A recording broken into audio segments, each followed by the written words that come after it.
And I want to say that the whole Astros organization and the team feels bad about what happened in 2017.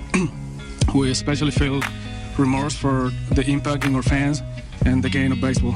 And our team is determined to move forward, to play with intensity, and to bring back a championship to Houston in 2020. Thank you. I think what people don't realize is Altuve stole an MVP from Judge in 17.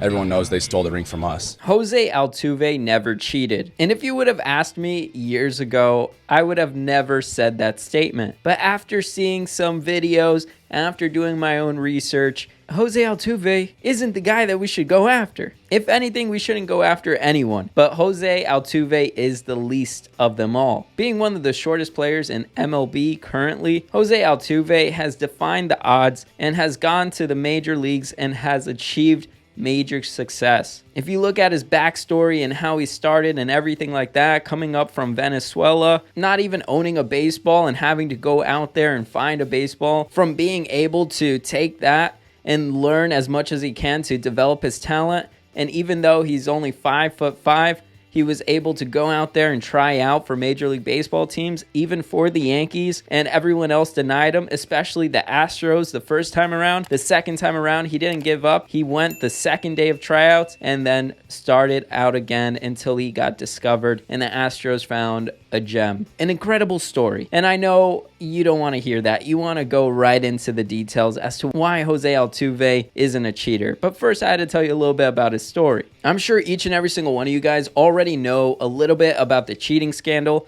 so I'm not going to go into much details about it. In the description below, I've linked a couple of videos that actually go more in depth about it, and I've used as inspiration for this video. And it all goes down to this website called signstealingscandal.com, where this Astros fan literally accumulated all of the bangs and everything together into one nicely organized website to show how many times the Astros actually banged the trash cans to gain an advantage whenever there was a breaking ball pitched. And if you look at these stats, which it's not 100% accurate, he even says it himself, that yes, he listened as close as he could to listen to any bangs, but there could be a gray area where maybe it wasn't a bang, maybe it was a fan or someone else. They did a really good job here, so I'm going to say with a 95% accuracy, let's take a look at this. Out of everyone in the whole Houston Astros team that was using this system of banging whenever there was a breaking pitch or anything like that, Jose Altuve was one of the least of the big names out of all of them. Marwin Gonzalez was the number one, and then you had like a Carlos Correa, Alex Bregman, all these other guys, and Springer especially,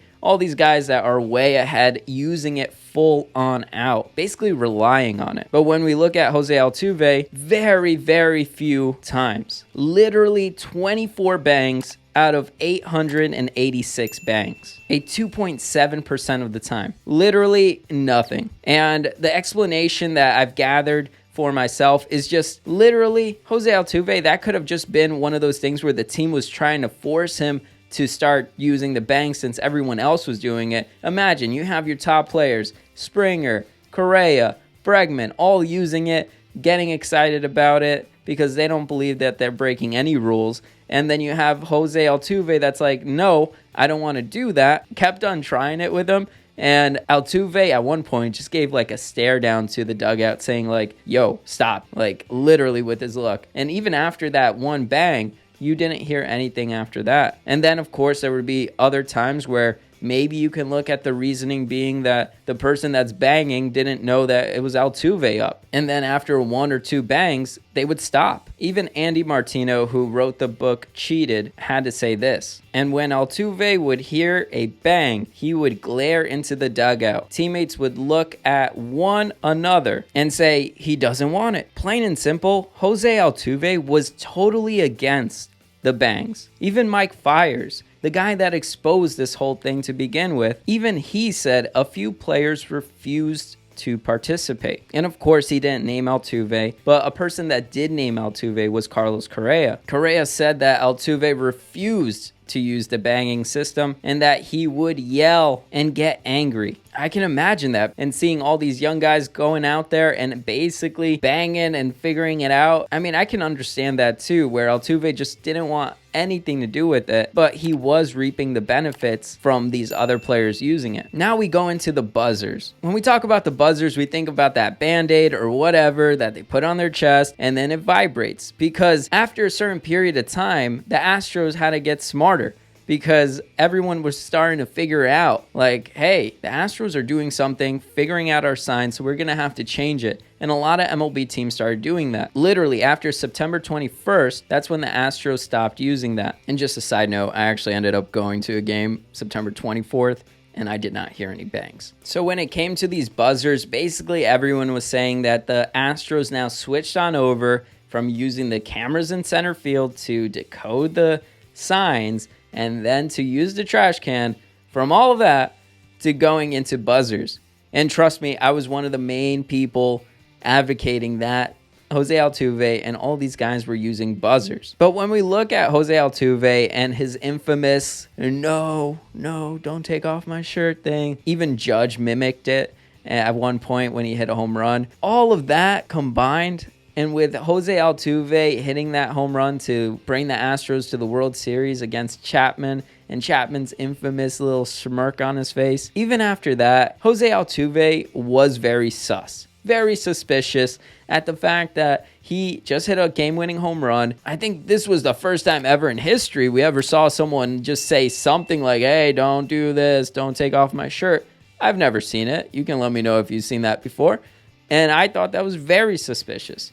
And then he hit the home run. They didn't take off his shirt. And then he went to a private room, changed his shirt out, went out, and then did his post-game interview. And they asked him about it. Did you ask your teammates not to tear your shirt? Why was that?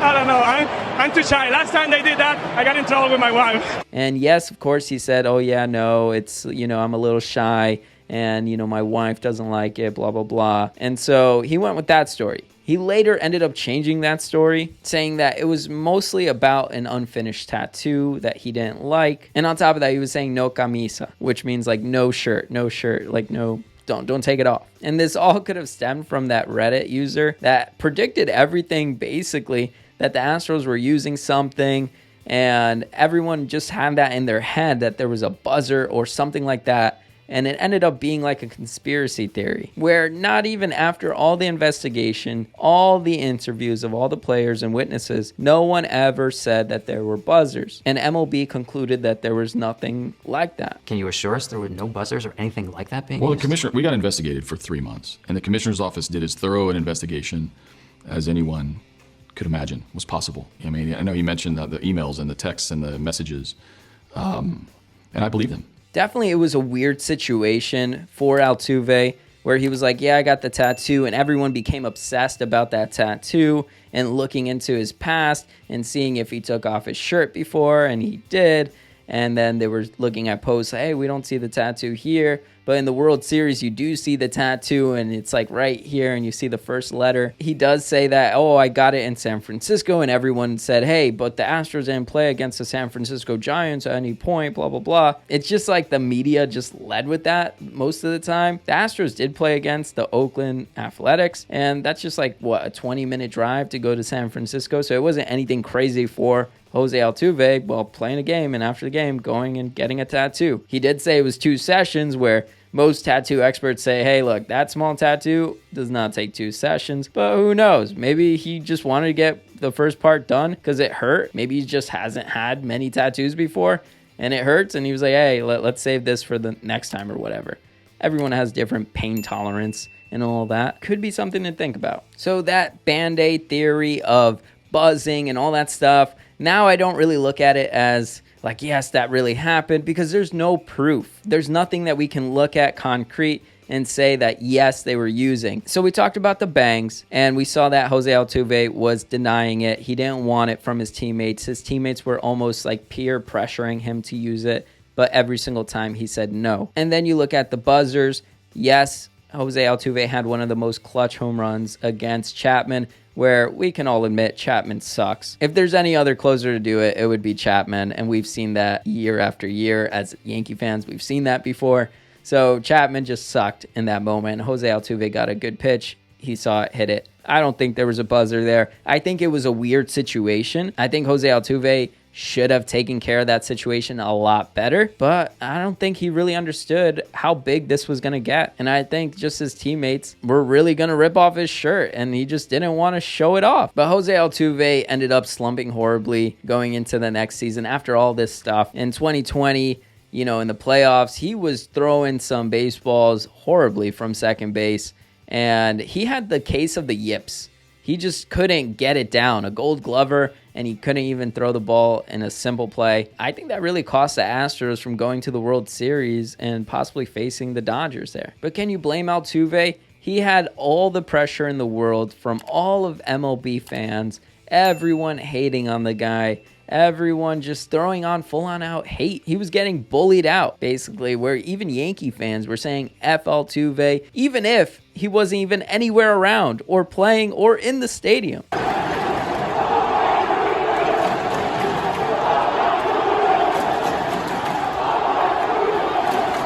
Yankee fans took it to a whole nother level, and so did other MLB teams. And we kind of made Jose Altuve the face of the cheating scandal. But there were other faces that were wanting to take the face of it.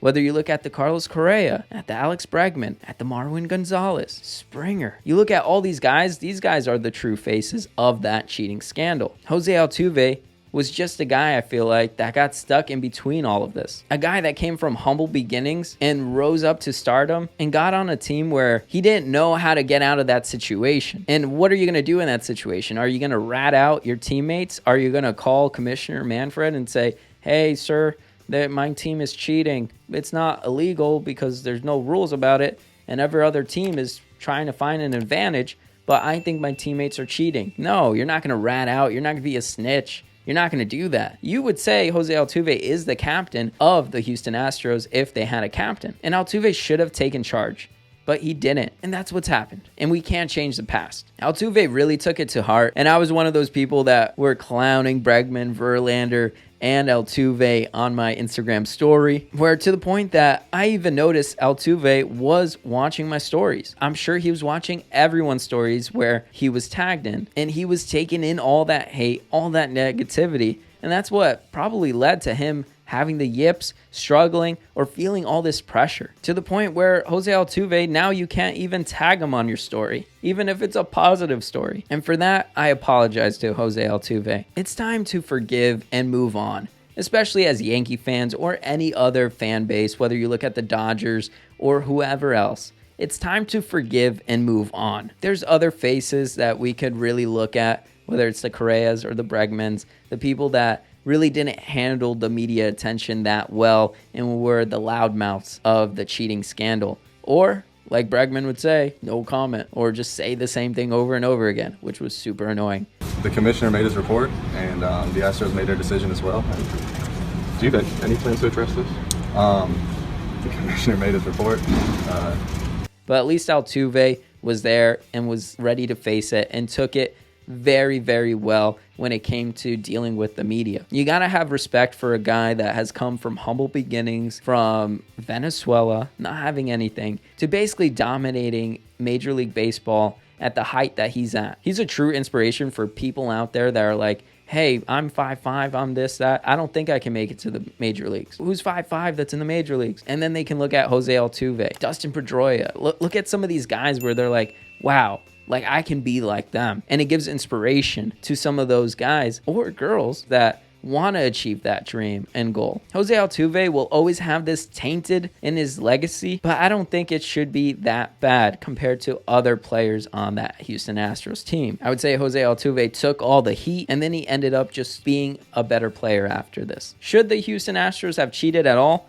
No, of course not. But there were other teams that were cheating, not to the extent that the Astros were. They took it to the next level. You got to give them that. They took it to the next level. But that's not right. I'm not giving an excuse to the Houston Astros team as a whole in 2017. That whole team, that whole championship is tainted, and there's no way around that. But Jose Altuve shouldn't be the huge person that everyone blames or going on in the future, everyone just keeps on saying F Altuve. He was a guy that just got stuck in between. He should have taken a bigger step in leadership in that clubhouse. But I think these guys were just really set on their ways and didn't want to do it any other way. What else could Altuve do in that situation? I mean, you can let me know in the comments down below what you would have done. For all we know, Altuve could have done that. He could have talked to some of those players and said, hey, stop it, and they just didn't listen. But it is what it is, and the Houston Astros won in 2017, but they cleaned their slate when they won in 2022. All of these players will be remembered with that taint in their legacy, but Jose Altuve should have the least of it. At the end of the day, these are all human beings. These are all people that just want to play the game of baseball. For me, Jose Altuve never cheated, but I'd be really curious to see what you guys think down below. Do you forgive Jose Altuve, or do you still think he cheated, he used some buzzers,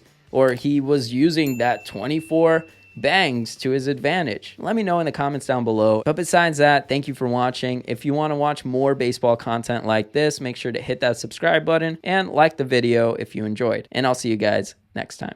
Even when you feel low, you can still go. Even when you feel slow, you can still go.